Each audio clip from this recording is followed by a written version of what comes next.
हाँ साथियों, आज हम लोग अगले वीडियो में बढ़ते हैं अपने। क्या कह रहे हैं? आज हम लोगों को पढ़ना था क्या? भाजकों की संख्या। देखिए, भाजकों की संख्या कहा जाए या गुणनखंडों की संख्या।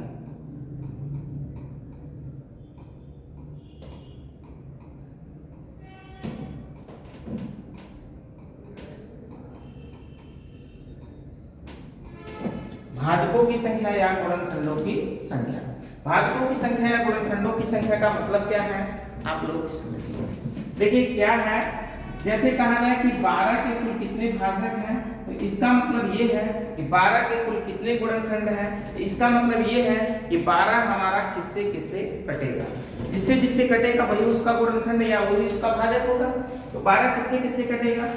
1 से कटेगा, 2 से कटेगा, 3 से कटेगा, 4 से कटेगा, 6 से कटेगा और 12 खुद 12 से ही कटेगा। इसका मतलब इसके कुल गुणनखंड हो गए कितना? 1 2 3 4 5 6, अर्थात इसके टोटल गुणनखंडों की संख्या कितनी है जी? 6 है। इसी प्रकार से ये 12 था, हम लोग सिंपल सा बता दिए। लेकिन अगर यही कह रहे हम भैया, जैसे 360 के कुल कितने गुणनखंड हैं, तो थोड़ा सा अभी अब सोचना मुश्किल हो गया कि नहीं हो गया? अब आप सोचिए कि 360 को हम लोग कैसे निकालेंगे, ध्यान पूर्वक समझिए। देखिए क्या कह रहा है, ध्यान से समझिए। पहले 12 पे सीखते हैं। तो 12 का अगर जिसका गुणनखंड पूछा जाए ना, गुणनखंडों की संख्या, पहले उसका आप फैक्टर करिए।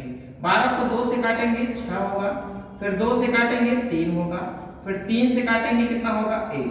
इसका मतलब इसको हम घात के रूप में सजा सकते हैं क्या?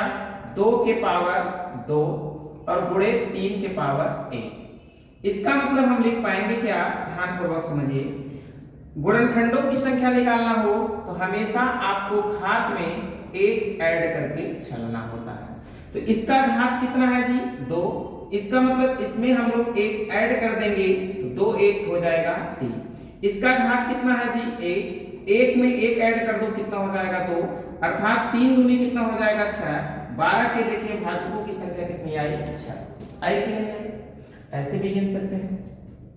इसी प्रकार से जैसे आपको 360 का निकालना हो, किसका निकालना हो भैया? 360 का।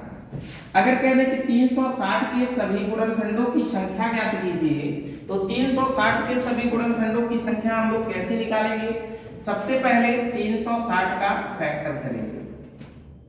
360 का फैक्टर करेंगे, 2 से डिवाइड करेंगे 18 दूनी 36, फिर 2 से डिवाइड करेंगे 9 दूनी 18, फिर 2 से डिवाइड करेंगे 45 दूनी 90, फिर 3 से डिवाइड करेंगे 15 तिया 45, फिर 3 से डिवाइड करेंगे 5 तिया 15, फिर 5 से डिवाइड करेंगे 5 करना 5। इसका मतलब कि इसके जो फैक्टर आए हैं कुछ इस प्रकार हैं। क्या है बोलो? आप लोग लिख पाओगे कि 2 के पावर कितनी बार जी? 1 2 3 बार, 2 के पावर 3 गुणे, फिर क्या लिख पाओगे? 3 के पावर कितनी बार जी? 3 के पावर 2 बार जी। फिर क्या लिख पाओगे? 5 के पावर कितनी बार जी? 1 बार। तो अब आपको याद होना चाहिए कि गुणनखंडों या भाजकों की संख्या निकालना होता है तो हमेशा घात में 1 जोड़ के चलते हैं। तो बताइए भैया, इसका घात कितना है? 3 है। 3 में अगर आप 1 जोड़ेंगे तो 4 होगा। इसका घात कितना है? 2। इसमें अगर 1 जोड़ देंगे कितना हो जाएगा? 3। इसका घात कितना है? 1। अगर इसमें 1 जोड़ देंगे तो कितना हो जाएगा? 2। अर्थात टोटल का गुणा कर दें तो 4 तिया 12 दूनी 24, अर्थात 360 के कुल गुणनखंडों की संख्या कितनी होगी? 24। ठीक। अब कभी कभी आपसे पूछेगा इसमें क्या? सम और विषम, यहीं पे समझ लो। अगर सम निकालना हो, सम भाजकों की संख्या,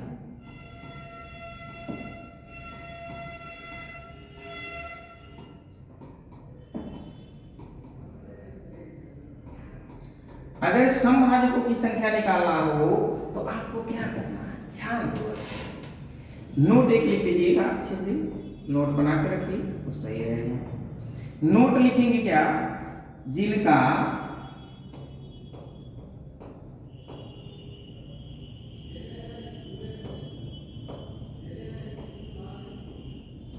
जिनका आधार सम होगा उसके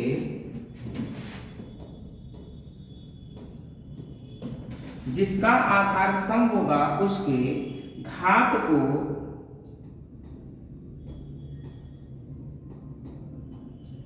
ज्यों का त्यों लिखेंगे।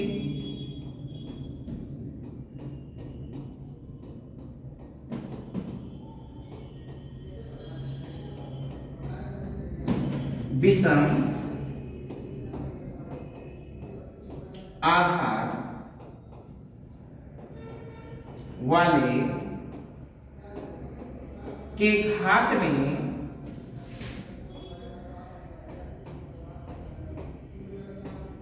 एक जोड़कर लिखेंगे।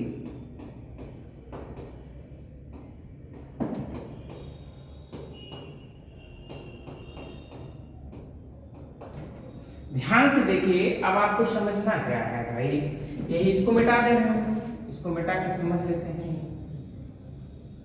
अब देखिए हमने बताया कि जिनका आधार क्या होगा, सम होगा, उसके घात को ज्यों का त्यों लिखेंगे। विषम आधार वाले के घात में एक जोड़ कर लिखेंगे। तो देखिए जैसे 2 के पावर है 3 और 3 के पावर है 2 और भैया 5 के पावर है 1। तो ध्यान से समझिए, यहाँ पे बताइए इसका जो ये आधार है ये वाला, बताइए ये आधार सम है कि विषम? ये सम है, लेकिन इसका आधार क्या है भैया, विषम है। इसका भी आधार क्या है, विषम है। ध्यान से समझिएगा, जिनका आधार सम होगा उसके घात को ज्यों का त्यों लिखेंगे, बताया गया है। तो इसका मतलब ये आधार सम है, इसका 3 का 3 ही लिख देंगे। विषम वाले में एक जोड़ के लिखेंगे तो कितना हो जाएगा, 2 1 3 हो जाएगा, और इसमें एक जोड़ देंगे तो 2 हो जाएगा। 3 त्रिका 9 दूनी कितना हो जाएगा, 18, अर्थात उसमें समभाजकों की संख्या कितनी होगी, 18 होगी। क्लियर नहीं क्लियर? लिख लो आगे। अगर इसी प्रकार से विषम की बात कर दिया जाए तो विषम के लिए नोट लिख लेंगे।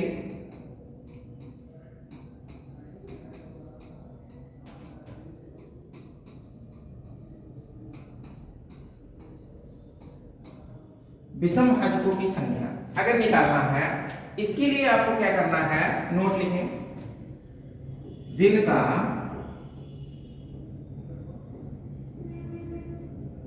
आधार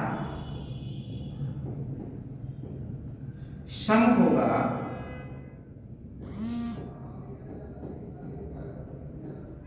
उसके घात से कोई मतलब नहीं होगा।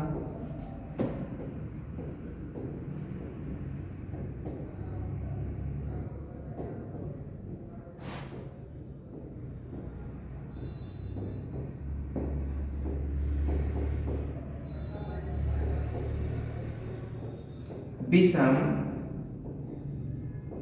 आधार वाले के घात में एक जोड़कर लिखेंगे।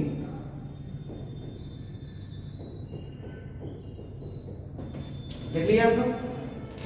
वेरी गुड, जल्दी प्रिंट करो। अब सोचो जैसे विषम आपको निकालना, तो अभी आप लोगों ने देखा था क्या भैया, 360 का कितना आया था, 2 के पावर 3, 3 के पावर 2 और 5 के पावर कितना 1। तो अब देखो अगर हम लोग लिखें 3 के पावर 3, 2 के पावर 3, 2 के पावर 3, 3 के पावर 2 और 5 के पावर 1, यही था। अब हमको निकालना है विषम। तो विषम के लिए नियम क्या था बोलो, कह रहा है कि जिनका आधार सम होगा उसके घात को से कोई मतलब नहीं होगा। तो इसका मतलब बताइए भैया, इसका आधार जो है वो क्या है, बोलो इसका आधार,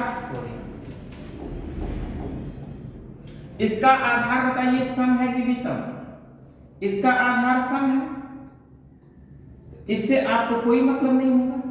ये आधार क्या है, विषम है, तो विषम वाले के घात में एक जोड़ देंगे तो कितना हो जाएगा, 3 गुणे ये भी क्या है, विषम है, इसमें एक जोड़ देंगे 2, 1 1 2, तो 3 दूनी कितना हो जाएगा 6, अर्थात विषम भाजकों की संख्या कितनी होगी 6। बात समझ में आई? देखो विषम भाजकों की संख्या 6 और देखो सम भाजकों की संख्या कितना 18, 18 6 कितना हो गए 24, एक मतलब टोटल भाजकों की संख्या देखा 24, हुआ नहीं हुआ? 24 भाजकों में 18 थे आपके सम है और 6 थे आपके क्या है विषम। क्लियर? आगे बढ़ते हैं, आगे बढ़े और अगला प्रोसेस सीखिए। अगला होता है क्या कि कुल भाजकों का योगफल है, भाजकों का योगफल।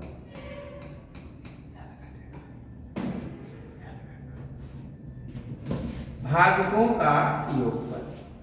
अब देखिए भाजकों का योगफल कैसे निकालते हैं हम लोग, ध्यानपूर्वक समझते हैं। इधर देखो भाजकों का योगफल निकालना हो, जैसे हम कहें कि 100 के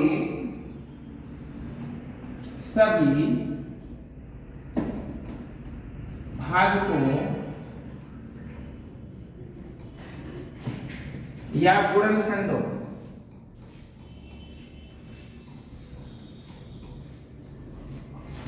का योगफल ज्ञात कीजिए।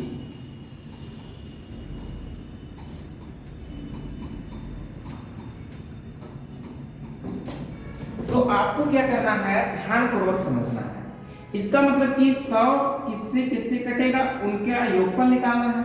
100 1 से कटेगा, 2 से कटेगा, 3 से तो नहीं कटेगा, 4 से कटेगा, 5 से कटेगा, 6 से नहीं कटेगा, 7 से नहीं कटेगा, 8 से नहीं कटेगा, 9 से नहीं कटेगा, 10 से कटेगा, 10 के बाद किससे कटे, 15 से नहीं कटे, 20 से कटेगा, 20 के बाद किससे कटेगा, 25 से कटेगा, 25 के बाद 50 से कटेगा, 50 के बाद किससे कटेगा, 100 से।